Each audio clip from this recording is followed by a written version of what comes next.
اخوان، هذا ما بقاتش بورصه، هذا ما بقاش اقتصاد، هذا ولا فيلم سميوه مكسيكي امريكي ديال الاكشن اللي بغيتو تسميوه سميوه. اليوم الاخوان عاوتاني يلاه بوستيت واحد الفيديو الا شفتوه، كنت نهضر على اسوء سيناريوهات اللي تقدر توقع الى اخره، وممكن ان البورصه تزيد تهبط ويخرج لينا ترامب ويدير واحد تويت في التروث سوشيال ديالو، قال بانه غادي يحبس جميع الرسوم الجمركيه لمده ديال 90 يوم، ومعظمها غادي يهبطها ل 10%. اذا هنا اللي كنهضروا على المشكل اللي كان عند الشركه ديال نايكي في فيتنام، ما غيبقاش هذا المشكل هذا. الناسداك طلع اكثر من 10%. دابا انا كنتفرج الاخوان نبارطاجي معاكم سي ام بي سي شنو واقع فيها. الناسداك طلع اكثر من 10%، دو جونز تا هو ارتفع اكثر من 6%، الاس ام بي 7%، ارتفاع كبير، لان ما كانش حتى شي مؤسسه ماليه كانت كتوقع هذا الشيء يوقع، لان واحد الوقيته فقدنا الثقه بان هاد الرسوم الجمركيه راه جات باش تكون طريقه ديال النيغوسياسيون، ولينا كنقولوا هذا حياه غادي نعيشوها. بطبيعه الحال قال بانه غادي يزيد يرفع الرسوم الجمركيه على الصين، غتولي 125. كانت 104، الصين دارت 84%، زاد طلع ل 125%. ولكن البورصه ما تسوقتش لهذا الموضوع هذا، وتا انا شخصيا ما تسوقتش ليه. علاش؟ لان بان حاليا ان هاد لي طريف كاملين هي غير طريقه ديال النيغوسياسيون فقط، ما عندها حتى شي علاقه بان راه فريمون بغينا جميع الشركات تدخل الميريكان الى اخره. شنو المعنى ديال هاد الهضره هادي؟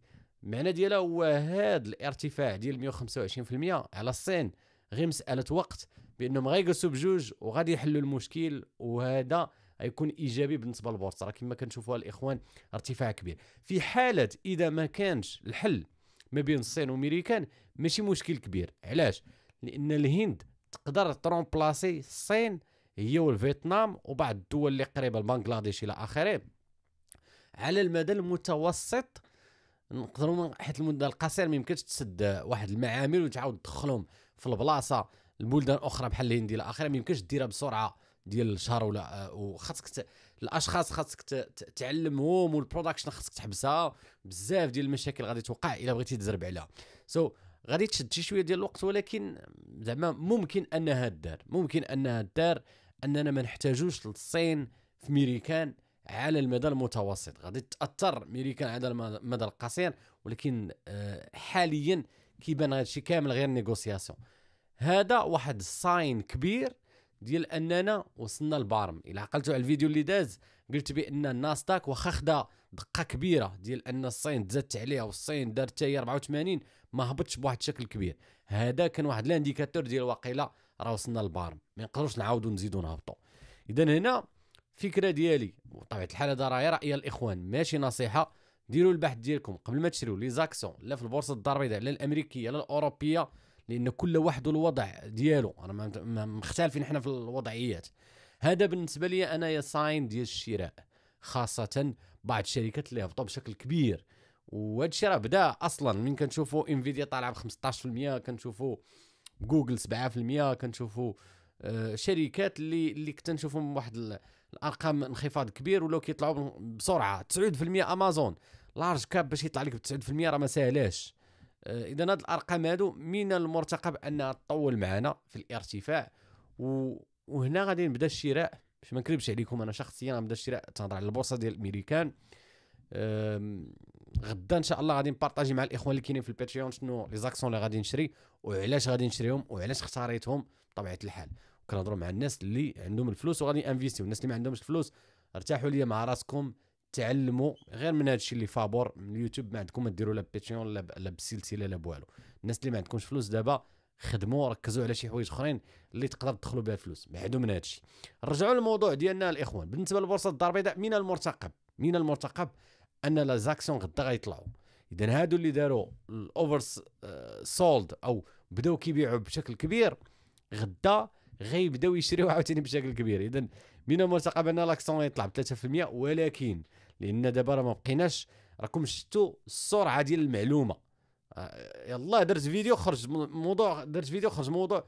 اذا ما نقدروش نعرفوا 100% شنو غادي يوقع، ما نقدروش، لان ترامب يقدر يخرج واحد التويت واحده اخرى يهضر على شي بلد، يهضر على شي حاجه اخرى. حسب الوضعيه الحاليه اللي كنشوفوا كيبان بان البورصه الدار البيضاء غتقدر تطلع غدا ان شاء الله.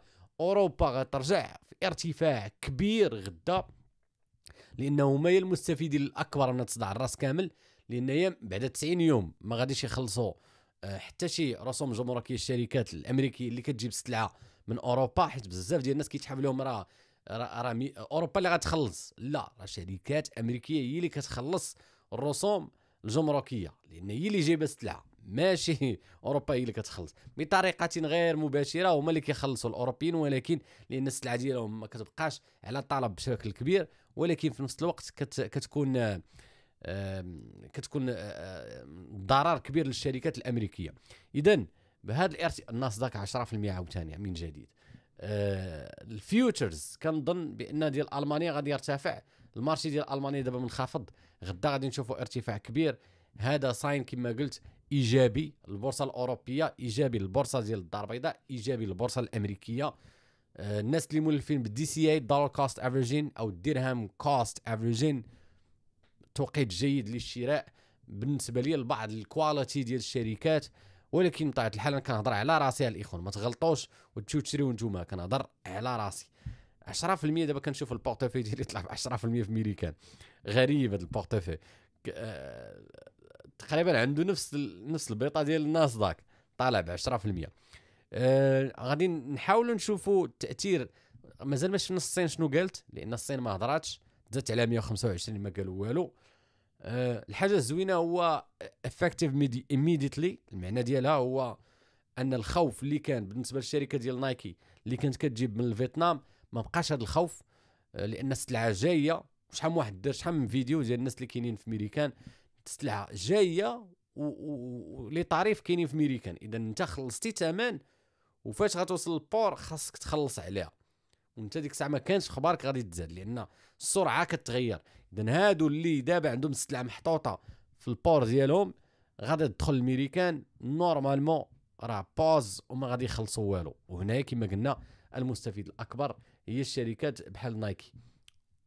الركود الاقتصادي ما غاديش يكون بداك فريمون باش ما نغلطوش عاوتاني.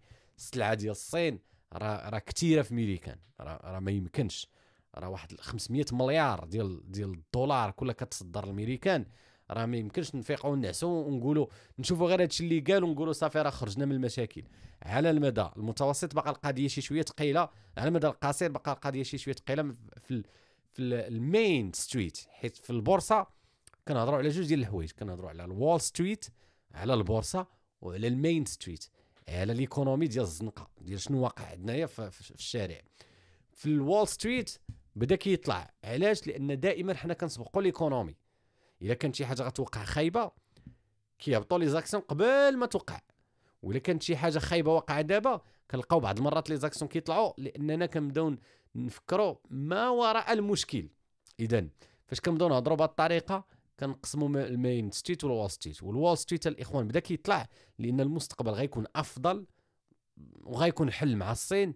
المين ستريت، الحياه اليوميه ديال الناس في ميريكان ممكن انها تقاس. وراه كنت درت واحد الفيديو للجاليه المغربيه قلت لهم بان اللي كان باغي ياخذ بيج بيرشيس، باغي ياخذ شي حاجه وناوي يشري شي حاجه، راه خاصو ياخذها قبل ما يجيو لي طريف، لانه يقدر يتاثر على المدى القصير. على المدى المتوسط نقولوا واحد 3 شهور حتى 6 شهور من المرتقب ان يوقعوا تغيرات، اتفاقيات ما بين الصين وميريكان، او على الاقل اتفاقيه ما بين الهند وميريكان، وهذا غادي يكون ايجابي للكونسوماسيون في ميريكان.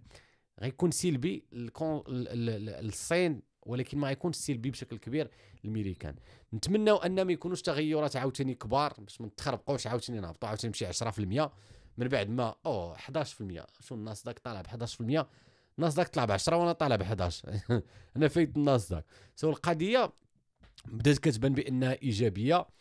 الى عندكم شي اسئله ولا شي حاجه كتبوا لي في الكومنت. الناس اللي باغيين يسمعوا اكثر على البورصه ديال ميريكان او البورصه ديال الدار البيضاء، راه كاين البودكاست اليومي في الباتريون. والناس اللي ما فاهمينش في البورصه باغي يدخلوا البورصه، كاينه السلسله مازال غادي نضيف فيديوهات اكثر، غادي تلقاوها حتى هي في الديسكريبشن ولا في الكومنت. تهلاو ليا في راسكم.